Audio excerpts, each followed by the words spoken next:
जब हजरत नूह अलैहिस्सलाम अल्लाह के हुक्म से कश्ती बना रहे थे, हर रोज एक बूढ़ी मोमना औरत अपनी एक छोटी सी गठरी उठाकर उनके पास आती। वो कहती, ए अल्लाह के नबी, कश्ती कब रवाना होगी? नूह अलैहिस्सलाम मुस्कुराकर फरमाते, अभी देर है, वक्त आने दो। वो औरत वहीं बैठी रहती, पूरा दिन इंतजार करती और फिर शाम होते ही वापस चली जाती। ये सिलसिला कई दिनों तक चलता रहा। एक दिन हजरत नूह अलैहिस्सलाम ने उस बूढ़ी औरत से कहा, ए बूढ़ी अम्मा, जब जाने का वक्त आएगा तुझे बता दिया जाएगा। वो औरत सर झुकाकर चल दी, लेकिन दिल में ये यकीन लेकर बैठ गई कि जब कश्ती चलेगी नबी मुझे जरूर बुलाएंगे। वक्त गुजरता गया, फिर अल्लाह का अजाब आ गया। जमीन पर बारिश का तूफान आया, पानी हर तरफ फैल गया और नूह अलैहिस्सलाम की कश्ती रवाना हो गई। लेकिन नूह अलैहिस्सलाम उस औरत को बुलाना भूल गए। एक नबी से भूल? जी हाँ, ज़ाहिरी तौर पर ऐसा ही हुआ। तूफान थम गया, समुंदर की लहरें रुक गईं। कुछ वक्त बाद हजरत नूह अलैहिस्सलाम के दिल में आया कि चलकर उस शहर को देखा जाए जहाँ से सब कुछ शुरू हुआ था। वो अपनी कश्ती से उतरे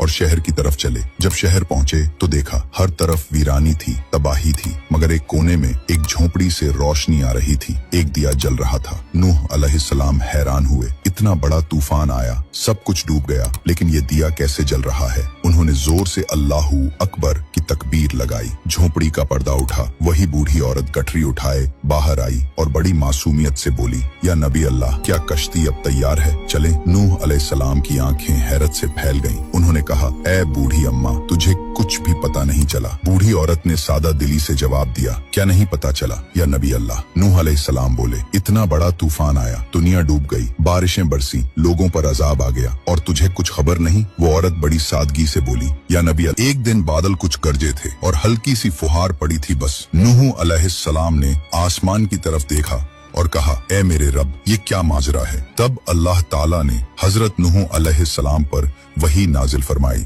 ए मेरे प्यारे नबी, इस औरत के दिल में तुम्हारी मोहब्बत थी और तुमने उससे वादा किया था कि जब कश्ती रवाना होगी तुम उसे ले चलोगे। तुम अपने वादे को भूल गए, लेकिन मैं रब्बुल आलमीन तुम्हारे वादे का भी जिम्मेदार हूँ। मैंने अपने अजाब को उस तक पहुंचने ही नहीं दिया। उसे एहसास तक नहीं हुआ कि कैसा अजाब आया और चला भी गया। इमाम सज्जाद अलैहिस्सलाम ने जब ये वाकया बयान किया तो अपने पास बैठे मोमिनों से फरमाया, ए मोमिनों, इस हदीस को क़यामत तक के मोमिनों तक पहुंचाना तुम पर वाजिब है। उन्हें बता दो, जो हमसे मोहब्बत करेगा क़यामत का अजाब जरूर आएगा, लेकिन जिस तरह उस मोमिन औरत को पता नहीं चला, हमारे मोमिनों को भी एहसास नहीं होगा कि कब क़यामत आई और कब गुजर गई। सबक थे, अल्लाह ताला अपने नेक बंदों की मोहब्बत का बदला कभी जाया नहीं करता। एक सच्चे